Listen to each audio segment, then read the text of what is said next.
Hello बंधु-बान्धवीসকল नमस्कार। आज এটা নতুন ভিডিওলৈ আপোনালোকক পুনৰবাৰ স্বাগতম জনাইছো। যদি আগৰ ভিডিওবোৰ চাই ভাল পাইছে তেতিয়াহ'লে মোৰ পেজটো লাইক কৰি দিব, ফলো কৰি দিব আৰু ইউটিউবত যদি চাই আছে তেতিয়াহ'লে সাবস্ক্ৰাইব কৰি দিব। তো বলক দেৰি নকৰো, আজি এই ভিডিওটো আৰম্ভ কৰো। তো প্ৰথম প্ৰশ্নটো আজি মই প্ৰশ্নৰ উত্তৰটো মই নিজেই নকওঁ, আপোনালোকক ক'বলৈ দিছোঁ কমেণ্ট বক্সত।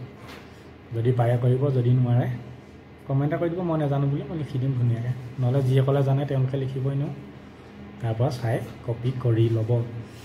ৰাজ্যৰ সাংবিধানিক মুৰব্বী বুলি কাক কোৱা হয়? ৰাজ্যৰ সাংবিধানিক মুৰব্বী বুলি কাক কোৱা হয়? এই প্ৰশ্নটোৰ উত্তৰ আপোনালোকে জানে, আশা কৰোঁ উত্তৰটো লিখি দিব। ইয়াৰ পাছৰ প্ৰশ্নটো হ'ল ৰাজ্যৰ চালিকা শক্তি বুলি কাক কোৱা হয়? ৰাজ্যৰ চালিকা শক্তি বুলি কাক কোৱা হয়? ৰাজ্যৰ চালিকা শক্তি বুলি মন্ত্ৰী পৰিষদক কোৱা হয়। তাৰ পাছৰ প্ৰশ্নটো এটা দিৱসৰ বিষয়ে প্ৰায় আহি থাকে, মানে ষ্টেট লেভেলৰ যিখিনি এক্সাম হয়, 3rd গ্ৰেড 4th গ্ৰেড হওক, SI যিখিনি মানে এক্সাম হয়, ৰিটাৰ্ণ এক্সাম হয়, তাত প্ৰায় আহি থাকে এটা দিৱসৰ বিষয়ে কি তাৰিখে পালন কৰা হয়। তো আজি প্ৰশ্নটো হৈছে চিকিৎসক দিৱস কেতিয়া পালন কৰা হয়? চিকিৎসক দিৱস কেতিয়া উদযাপন কৰা হয়? ইয়াৰ উত্তৰটো হ'ল চিকিৎসক দিৱস 1 জুলাইত উদযাপন কৰা হয়। ইয়াৰ পাছৰ প্ৰশ্নটো বহুত ইম্পৰ্টেণ্ট, ভিডিঅ'টো ইয়াৰ পাছৰ প্ৰশ্ন যিখিনি আছে বহুত ইম্পৰ্টেণ্ট হয়, তো গতিকে ভিডিঅ'টো স্কিপ নকৰাকৈ চাই থাকিব।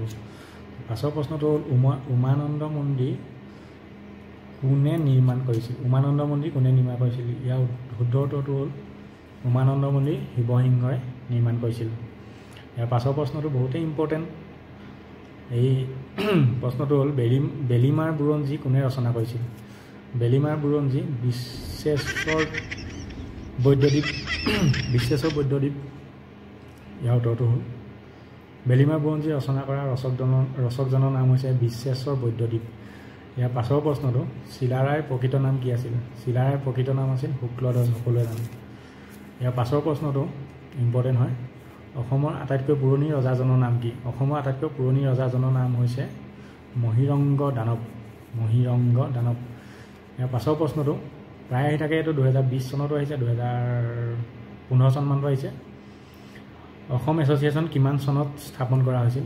ইয়াৰ উত্তৰটো হ'ল অসম এছ'চিয়েশ্যন 1903 চনত স্থাপন কৰা হৈছিল। ইয়াৰ পাছৰ প্ৰশ্নটো খজুৱাইছে ডিঙিটো। অসম মহিলা সমিতি কিমান চনত গঠিত হৈছিল? অসম মহিলা সমিতি কিমান চনত গঠিত হৈছিল? ইয়াৰ উত্তৰটো 1926 চনত। আৰু কোনে গঠিত কৰিছে বুলি ক'লে ক্লাছ 5-6তে পোৱা যায়, এইটো চন্দ্ৰপ্ৰভা শইকীয়ানীদেৱে। ইয়াৰ পাছৰ প্ৰশ্নটো স্বাধীনতাৰ পাছত প্ৰথম গভৰ্ণৰজনৰ নাম কি? স্বাধীনতাৰ পাছত প্ৰথম গভৰ্ণৰজনৰ নাম কি? এই প্ৰশ্নটোত বহুতে কনফিউজন হোৱা যায়, বহুতক মানে কনফিউজ হোৱা দেখা যায়। ইয়াৰ উত্তৰটো হ'ল ছাৰ মহম্মদ ছালে আকবৰ হাইদ্ৰি। ছাৰ মহম্মদ ছালে আকবৰ হাইদ্ৰি। যাতে কনফিউজ নহয় সেইকাৰণে ধীৰে লাহে কৈছোঁ।